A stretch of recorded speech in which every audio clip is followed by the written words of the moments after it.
नमस्ते और ज्ञान सूत्र एक्सप्लेन्ड में आपका स्वागत है। हमें बहुत खुशी है कि आप यहाँ हैं।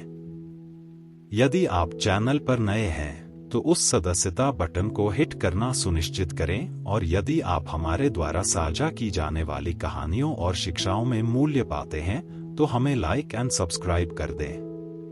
आज हम बाइबल की सबसे आकर्षक कहानियों में से एक में गोता लगाएंगे, the tower of Babel, a world divided.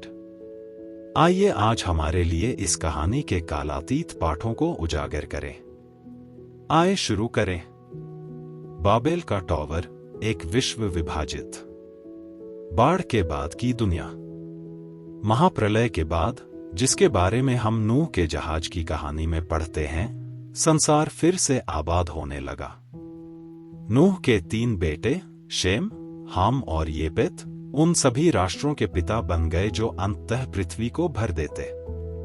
जैसे जैसे समय बीतता गया, नूह के वंशज पूरे संसार में फैल गए और जनसंख्या बढ़ने लगी। उत्पत्ति 9:19 हमें बताता है।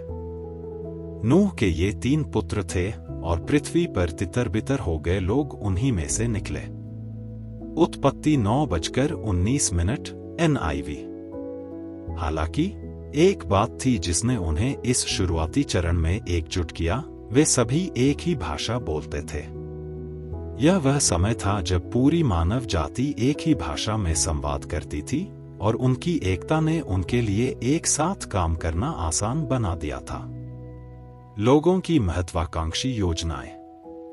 जैसे जैसे लोग बढ़ने लगे, वे शिनार की भूमि में एक मैदान में बस गए जो उस क्षेत्र का हिस्सा था जिसे अब हम मेसोपोटामिया, आधुनिक इराक के नाम से जानते हैं। इस उपजाऊ भूमि में उन्होंने शहरों का निर्माण शुरू किया। लेकिन एक विशेष महत्वाकांक्षा थी जो उनके बीच उठने लगी, एक टॉवर बनाने की इच्छा जो स्वर्ग तक पहुंच जाएगी। यह सिर्फ कोई टॉवर नहीं था, बल्कि मानव उपलब्धि का स्मारक और उनकी एकता और ताकत का प्रतीक था। उत्पत्ति 11:3-4 हमें उनकी योजना के बारे में एक अंतर्दृष्टि देता है। वे आपस में कहने लगे, आओ ईंटें बनाकर अच्छी तरह सेंके बना लें। उन्होंने पत्थर के बजाय ईंट और मोटार के लिए टार का इस्तेमाल किया। उन्होंने कहा, आओ हम एक नगर बसाएं जिसमें एक टॉवर आकाश तक हो कि हम अपना नाम करें, नहीं तो हम सारी पृथ्वी पर तितर-बितर हो जाएंगे। उत्पत्ति 11:3-4 NIV। लोगों का इरादा स्पष्ट था, वे अपने लिए एक नाम बनाना चाहते थे और खुद को पृथ्वी पर बिखरने से रोकना चाहते थे। वे एक ऐसे शहर का निर्माण करना चाहते थे जो उनकी एकता और आत्मनिर्भरता का प्रतीक हो। मीनार न केवल एक स्मारकीय संरचना होगी, बल्कि मानवीय गर्व का प्रतीक और पृथ्वी को भरने और गुणा करने के लिए परमेश्वर की मूल आज्ञा को धता बताने का प्रयास भी होगा। उत्पत्ति 1:28।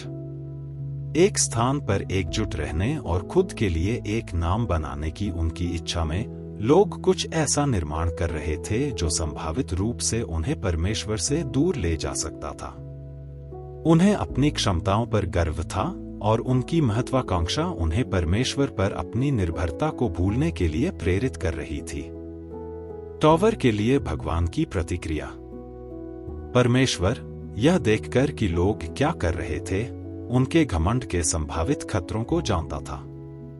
जबकि अपने आप में एक शहर या एक टॉवर बनाने में कुछ भी गलत नहीं था, निर्माण के पीछे का मकसद अहंकार और आत्मनिर्भरता में निहित था। लोग एक ऐसा टॉवर बनाने की कोशिश कर रहे थे जो स्वर्ग तक पहुंच सके, परमेश्वर को श्रद्धांजलि के रूप में नहीं, बल्कि अपनी महानता दिखाने के तरीके के रूप में। उनकी महत्वाकांक्षा इस विश्वास पर आधारित थी कि वे परमेश्वर से स्वतंत्र होकर अपना नाम बना सकते हैं। परमेश्वर ने अपनी बुद्धि में देखा कि यह किसी बहुत अधिक खतरनाक चीज की शुरुआत थी, मानव गर्व और आत्मनिर्भरता की वृद्धि। यदि इस महत्वाकांक्षा को अनियंत्रित रूप से जारी रखने की अनुमति दी गई थी, तो लोगों का मानना होगा कि वे परमेश्वर की सहायता की आवश्यकता के बिना कुछ भी पूरा कर सकते हैं। वे और भी अधिक आत्मकेंद्रित हो जाते, संभवतः उन्हें मानवता के लिए परमेश्वर के अभीष्ट उद्देश्य से दूर ले जाते। उत्पत्ति 11:5-7 हमें परमेश्वर की प्रतिक्रिया की एक झलक देता है। परंतु यहोवा उस नगर और टॉवर को जिसे लोग बना रहे थे, देखने को उतरा। प्रभु ने कहा, यदि एक ही भाषा बोलने वाले लोगों ने ऐसा करना शुरू कर दिया है, तो वे जो कुछ भी करने की योजना बना रहे हैं, वह उनके लिए असंभव नहीं होगा। आओ, हम नीचे जाकर उनकी भाषा में गड़बड़ी डालें, ताकि वे एक दूसरे को न समझें। उत्पत्ति 11:5-7 NIV। वाक्यांश: आओ, हम नीचे चलें, एक शक्तिशाली कथन है। यहाँ पर परमेश्वर का कार्य परमेश्वर के त्रिएक स्वभाव, पिता, पुत्र और पवित्र आत्मा को दर्शाता है, जो मानवीय मामलों में हस्तक्षेप करने के लिए एक साथ कार्य करते हैं। ईश्वर ने माना कि भाषा की एकता ने लोगों को सफलता की जबरदस्त क्षमता दी है, लेकिन इस सफलता का दुरुपयोग उनके अपने गर्व और महत्वाकांक्षा के लिए किया जा सकता है। भाषाओं का भ्रम। लोगों के घमंड के जवाब में भगवान ने उनकी भाषा को भ्रमित करने का फैसला किया। अब लोग एक दूसरे को समझने में सक्षम नहीं होंगे। अचानक शब्द है कि एक बार सही सद्भाव में साझा किया गया था, समझ से बाहर हो गया। टॉवर ग्राउंड का निर्माण रुक गया, क्योंकि लोग अब एक दूसरे के साथ संवाद नहीं कर सकते थे। उत्पत्ति 11:8-9 परिणाम की व्याख्या करता है। तब यहोवा ने उनको वहां से सारी पृथ्वी पर तितर-बितर कर दिया और उन्होंने नगर बनाना बंद कर दिया। यही कारण है कि इसे बाबेल कहा जाता था, क्योंकि वहां प्रभु ने पूरी दुनिया की भाषा को भ्रमित किया था। वहां से यहोवा ने उन्हें सारी पृथ्वी पर तितर-बितर कर दिया। उत्पत्ति 11:8-9 NIV। लोगों को तितर-बितर करने का परमेश्वर का कार्य पृथ्वी को भरने के लिए उत्पत्ति 1:28 में दिए गए उसके पहले के आदेश की प्रत्यक्ष पूर्ति थी। लोग एक स्थान पर रहना चाहते थे, लेकिन परमेश्वर के हस्तक्षेप ने उन्हें दुनिया भर में बिखरने के लिए मजबूर कर दिया। इस घटना ने विभिन्न राष्ट्रों के विकास का नेतृत्व किया, जिनमें से प्रत्येक की अपनी भाषाएं और संस्कृतियां थीं।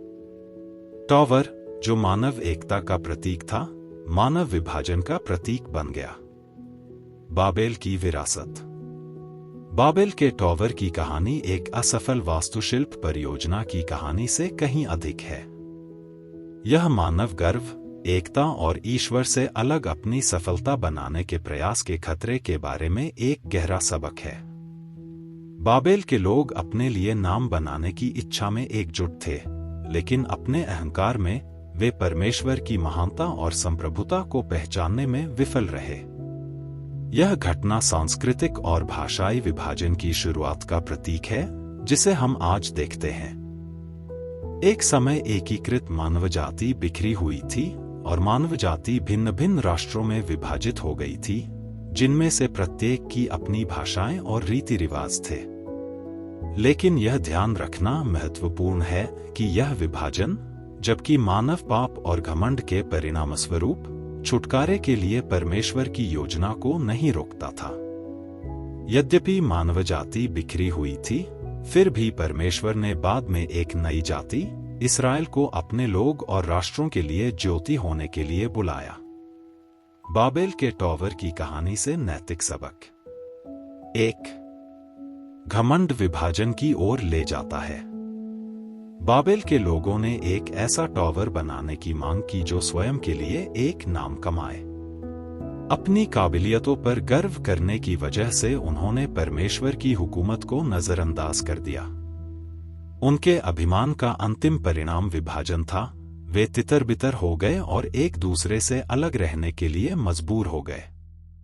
यह हमें सिखाता है कि गर्व हमारे रिश्तों, समुदायों और यहाँ तक कि व्यापक दुनिया में भी विभाजन पैदा कर सकता है। जब हम परमेश्वर की इच्छा की खोज करने के बजाय स्वयं को ऊंचा उठाने का प्रयास करते हैं, तो हम अपने और दूसरों के बीच अवरोध और अलगाव पैदा करने का जोखिम उठाते हैं। 2 आत्मनिर्भरता एक झूठ है।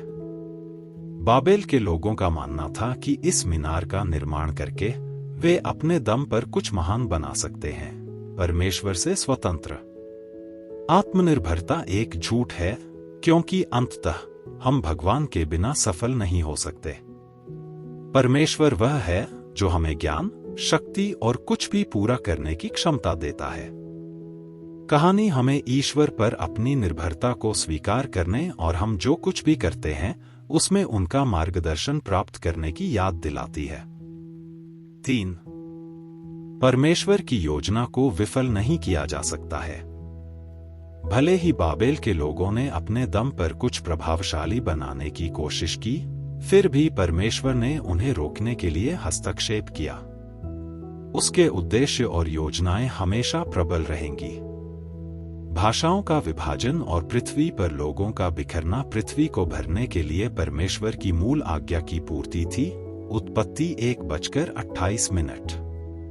यह हमें सिखाता है कि चाहे हम अपने रास्ते पर जाने की कितनी भी कोशिश करें, परमेश्वर की योजनाएं हमेशा प्रबल रहेंगी। हमें भरोसा करना चाहिए कि उसकी इच्छा सिद्ध है, तब भी जब हम इसे नहीं समझते हैं। 4. सच्ची एकता परमेश्वर में पाई जाती है। बाबेल के लोग एकता चाहते थे, परंतु उनकी एकता घमंड और स्वार्थ पर आधारित थी। सच्ची एकता इस बारे में नहीं है कि हम अपनी ताकत से एक साथ क्या बना सकते हैं, बल्कि परमेश्वर के उद्देश्य में एकजुट होने के बारे में है। मसीह की देह को एकता के लिए बुलाया गया है, हमारी अपनी शक्ति में नहीं, बल्कि पवित्र आत्मा की शक्ति में। मसीह में एकता ही एकमात्र एकता है जो वास्तव में स्थायी शांति और प्रगति ला सकती है। समाप्ति।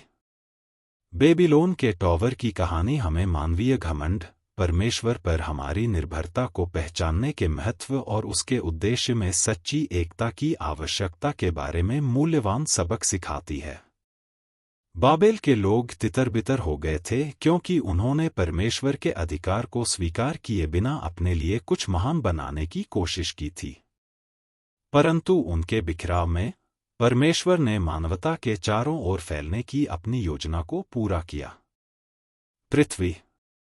जैसा कि हम इस कहानी पर चिंतन करते हैं, काश हम गर्व के खतरों और परमेश्वर के सामने विनम्रता के महत्व को पहचान सकें।